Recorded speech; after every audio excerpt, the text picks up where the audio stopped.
All right, heads up, everybody. I'm going to some local news, all right? And the local news is about Harlem, and the subject matter here, the gentrifiers sewage is backing up in Harlem. And I've got a couple of reports here regarding shootings taking place in Harlem. And by the way, there are a couple of shootings by Hamites generally, and they're Hamite young boys, young men up to around 30 and sometimes 35 years of age. There are a couple per week now in Harlem.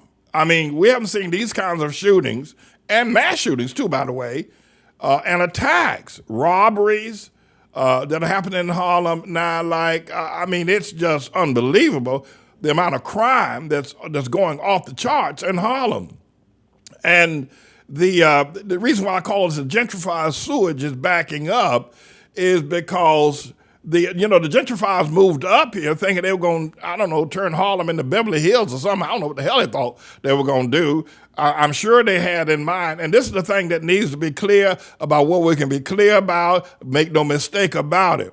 When these white people, these gentrifiers, and I don't think all white people are bad, you know that, I don't think I have to qualify everything, but when these white people, these gentrifiers, these LGBTQ people moved up here, they moved up here with the intent of getting rid of all the poor black people, getting rid of the eyesore black poor people on the street begging, pushing baby carriages, yelling and carrying boom boxes or playing their radios loud. They moved up here with the intent of clearing the community called Harlem of black faces, of black ideas, black culture, black people in totality. That's what their plan was. Now, they were patient enough to think that, well, maybe we can get it done, in a couple, 2 or 3 years. We can get rid of all of them, buy out the property, raise the property rates, have the police arrest them, beat the hell out of them, whatever we can do. Do we get all the black people out of Harlem, then we can turn Harlem white? The hell,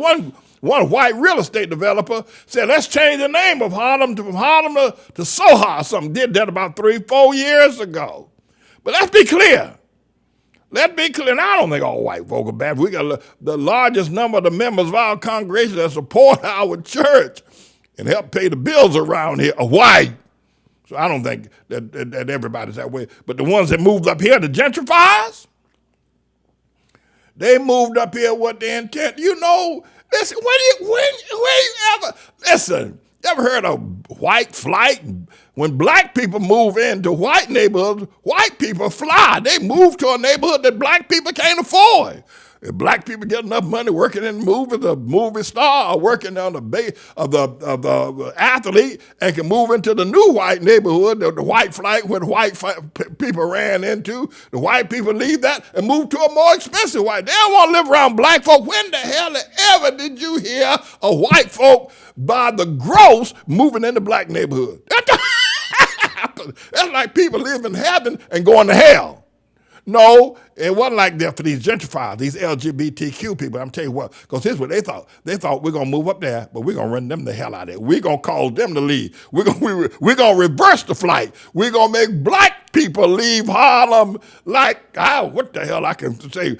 We're going to make them leave. We're going to run them out. I'm looking for some sort of metaphor, and I couldn't find one. Anyway, but it backfired. The sewage is backing up. It's coming back up on the street. These white folk up here in Harlem are walking in their own sewage. Because the sewage, by that I mean the crime, the drugs, the poverty, the black culture. It's worse. In fact, they stirred the nest and made the sewage smell worse. I'm laughing.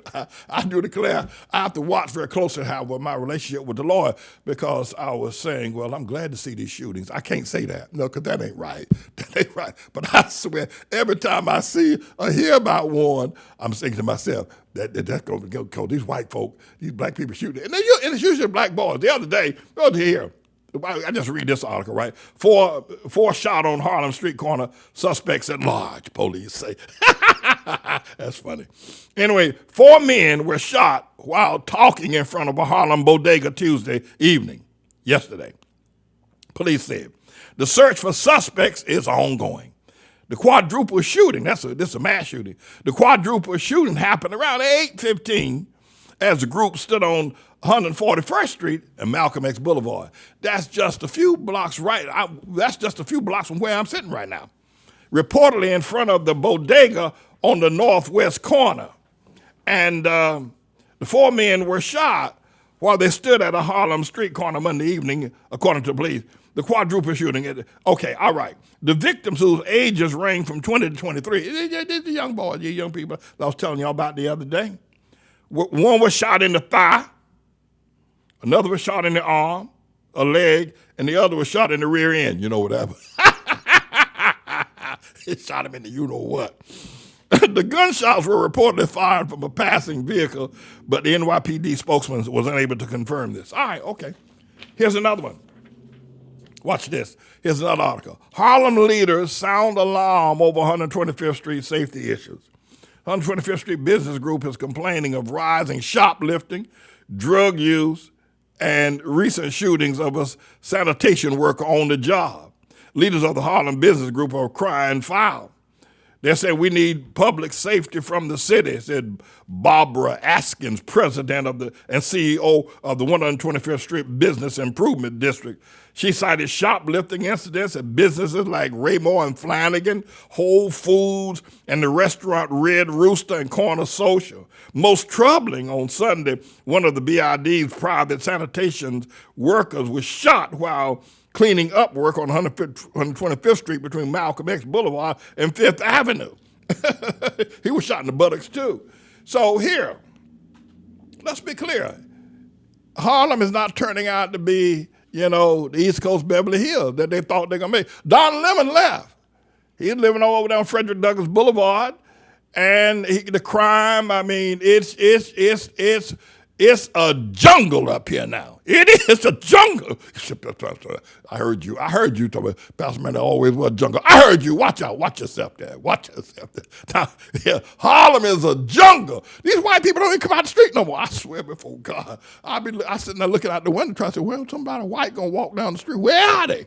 Somebody said, well, there's the pandemic. They're staying in the houses. They don't ever come out no more. These white people, you used to see them on the street. They used to be sashaying down the street, two men holding hands. I was looking, I said, no, watch my watch. I said, I'll tell you what, you see right there behind me? Right, that's a live shot, right? That is a live shot of Malcolm X Boulevard that I just read about a few moments ago, and the time is now 1:35 in the afternoon, right? Now, there's probably very little people out there. It's kind of chilly out there. But, when you're going to see somebody white walk by, you watch me every day. You don't see no white people. And by the way, all these homes across the street, all these are multi-million-dollar homes right down the block here, sold for $3 million. But where are the white people? Where are all the white people?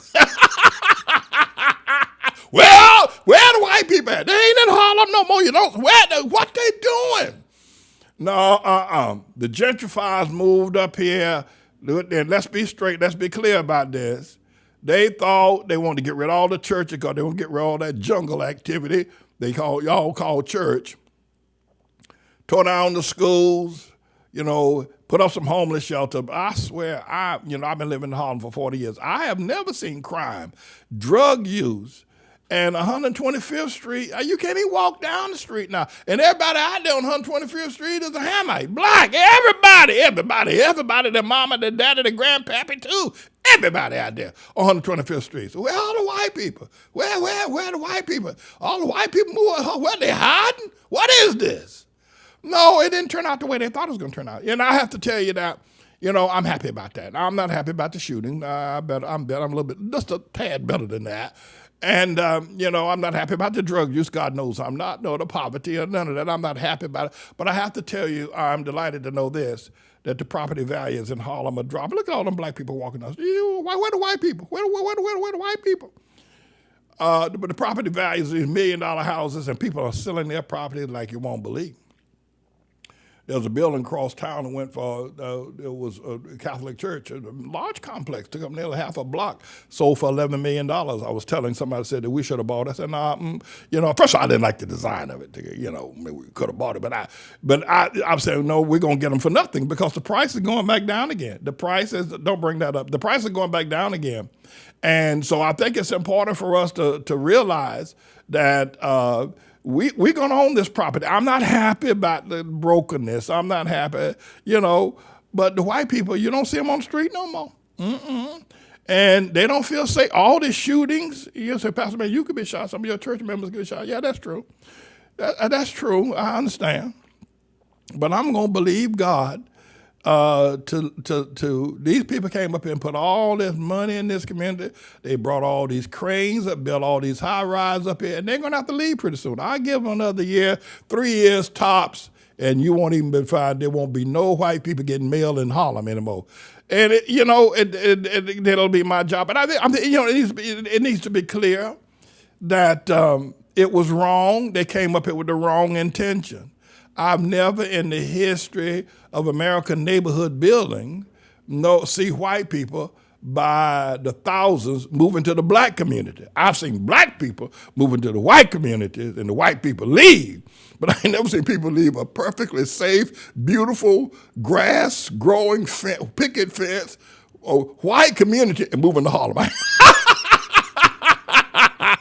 I swear, I ain't never seen nothing like that before. The devil must have got them. The devil, because people don't do that. You don't leave a safe white neighborhood and move to Harlem if you're white, and you don't have to. You don't leave your mother's and father's mansions, out in the burbs and move to Harlem. Unless you're looking for trouble. Anyway, so that's what's going on now, and I'm thankful that it's happening, and we'll be reorganizing. But just one caveat too. But I led a protest here in Harlem called "No Do No Rain." Right, I want to be clear about this, and it was very, very powerful. Very powerful. Oh man, I was, people were coming to the meetings. We had everybody, politicians coming, the news media were coming, the cameras, the microwave trucks, and New York Times, everybody in our church like they were members here for a long time, until I finally realized that these people that were coming, these Hamite people coming to the meeting, they didn't want to hear nothing about being righteous. They didn't want to hear nothing about serving Jesus, and they didn't want to support the ministry biblically. Yet they wanted me to help them take the community back so they can own all this property, right? They wanted to do that.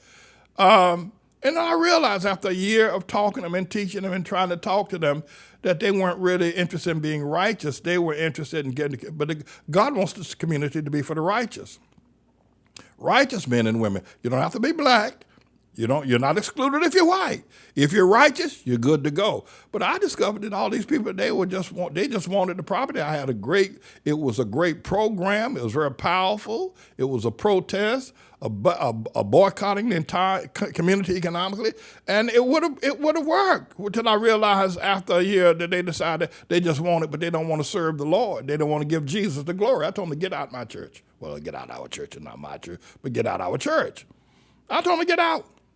See all these black people walking around out there? Where are the white people? Where are the white people?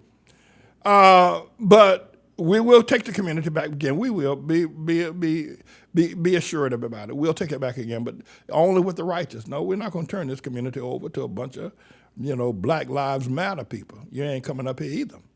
At any rate, everybody, I'm James David Manning. I'm the Lord's servant, and don't you ever forget it. In front of you, there is a crystal ball. What do you see? Very dark.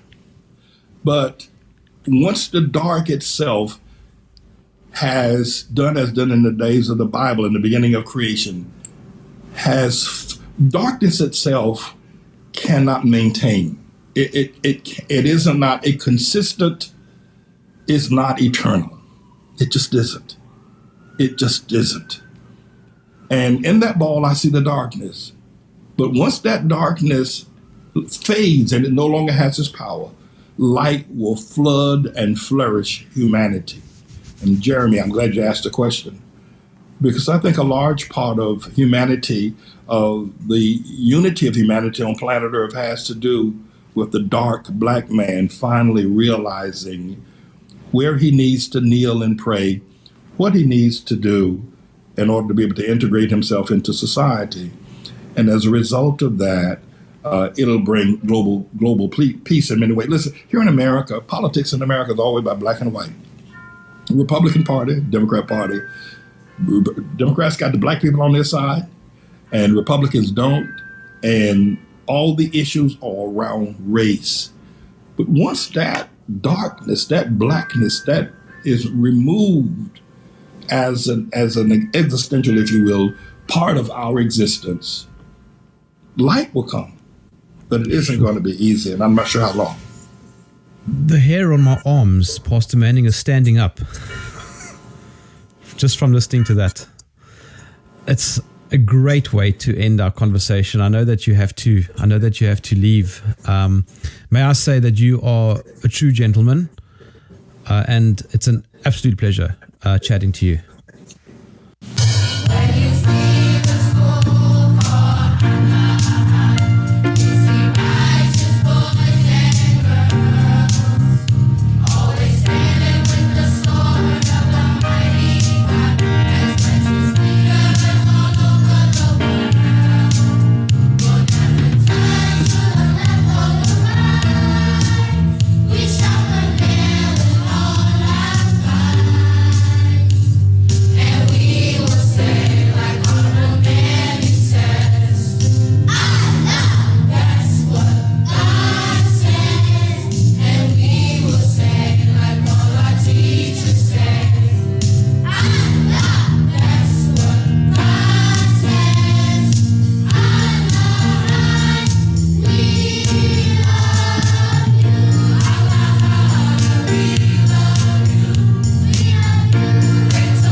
as we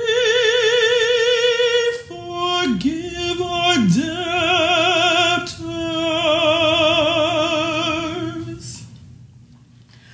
And lead us not into temptation,